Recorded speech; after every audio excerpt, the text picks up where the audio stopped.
Hello everyone, एक बार फिर से आप सबका बहुत बहुत इस्तकबाल है एसजी ऑनलाइन क्लासेस में। इस वीडियो का टॉपिक है ज़मीर और उसकी इकसाम, यानी कि ज़मीर किसे कहते हैं, उसकी तारीफ और उसकी किस्मों के बारे में कंप्लीट आपको मैं इस वीडियो में बताने वाली हूं। तो अगर आप लोग ज़मीर के बारे में पढ़ना चाहते हैं, आपके सिलेबस में है, तो प्लीज़ इस वीडियो को पूरा देखिएगा। ये आपके लिए बहुत ज़्यादा यूजफुल होने वाला है। बिल्कुल आसान ज़बान में मैं बताने की कोशिश करूंगी कि ज़मीर किसे कहते हैं और उसकी कितनी किस्में होती हैं। तो आइए वीडियो को स्टार्ट करते हैं। वीडियो को स्टार्ट करने से पहले एक छोटी सी गुजारिश है कि अगर वीडियो अच्छा लगे तो लाइक कीजिए और चैनल को सब्सक्राइब कीजिए। तो आइए स्टार्ट करते हैं हम लोग वीडियो को।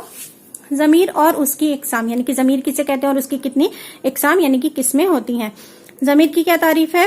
वो लफ्ज जो किसी इस्म की जगह इस्तेमाल किया जाता है ज़मीर कहलाता है।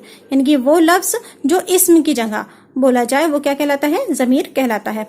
एक ही इस्म के बार बार इस्तेमाल से बचने और जुमलों में हुस्न पैदा करने के लिए ज़मीर का इस्तेमाल होता है, जैसे वो सब, हम, तुम वगैरह।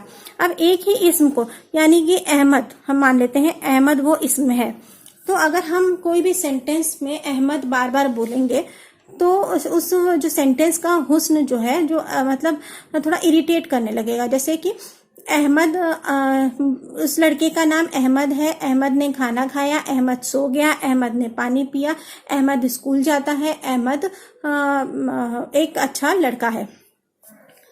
इसमें हम लोग बार बार अहमद बोल रहे हैं, तो ऐसा लग रहा है कि और कोई सेंटेंस का इतना वजूद नहीं है। पूरे सेंटेंस का सिर्फ अहमद अहमद ही सुनाई दे रहा है। ठीक है, क्या सेंटेंस का जो हुस्न है वो थोड़ा सा कम हो गया है। लेकिन अगर हम उसी सेंटेंस को इस तरह से बोलेंगे कि अहमद एक अच्छा लड़का है, वो रोज स्कूल जाता है, वो अच्छे से खाना खाता है, वो पानी पीता है, वो अपने स्कूल में हमेशा वक्त पर पहुंचता है, वो अच्छे से पढ़ाई करता है, तो इससे क्या है कि जो उसकी सिफात है उस पे ध्यान जा रहा है, ना कि अहमद पर ध्यान जा रहा है।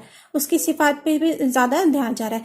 तो यही ज़मीर होती है कि ज़मीर जो वर्ड है उसको इसम की जगह इस्तेमाल करके जो अल्फाज होते हैं, जो लफ्ज होते हैं, जुमले होते हैं, उनमें जो हुस्न पैदा किया जाता है।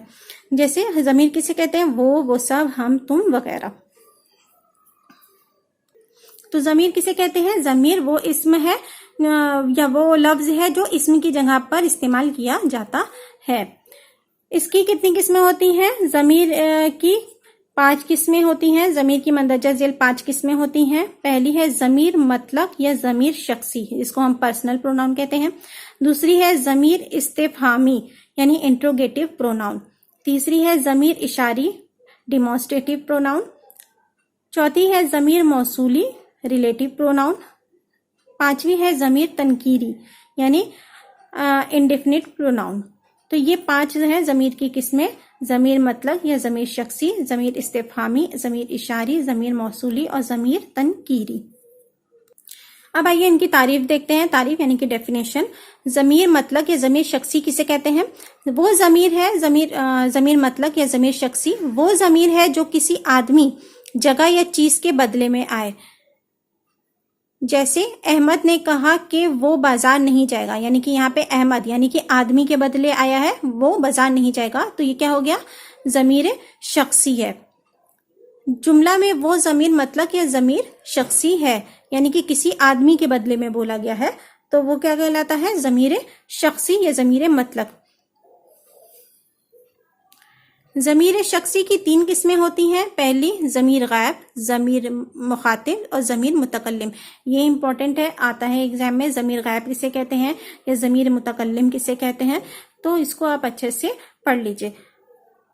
ज़मीर में सबसे ज़्यादा इंपॉर्टेंट ज़मीर गायब और ज़मीर मुतकल्लिम की डेफिनेशन होती है। अक्सर आता है या फिर ऑब्जेक्टिव में भी पूछ सकता है कि इसमें आपको 4 ऑप्शन दे देगा, पूछेगा ज़मीर गायब इसमें कौन है या ज़मीर मुतकल्लिम। इंपॉर्टेंट है, इसको मार्क कर लीजिएगा। तो ज़मीर गायब, इसको अपने जहन में रखिए। ज़मीर गायब किसे कहते हैं? यानी थर्ड पर्सन, यानी कि तीसरा आदमी कोई। ये ज़मीर ऐसे शख्स के लिए इस्तेमाल होती है जो मौजूद ना हो। जैसे वो सब, वो है लेकिन वो कौन है? जो यहाँ पे अभी नहीं है, तो वो थर्ड पर्सन जो होता है उसके लिए ज़मीर गायब का इस्तेमाल होता है, उसको ज़मीर गायब कहते हैं। दूसरी है ज़मीर मुखातिब।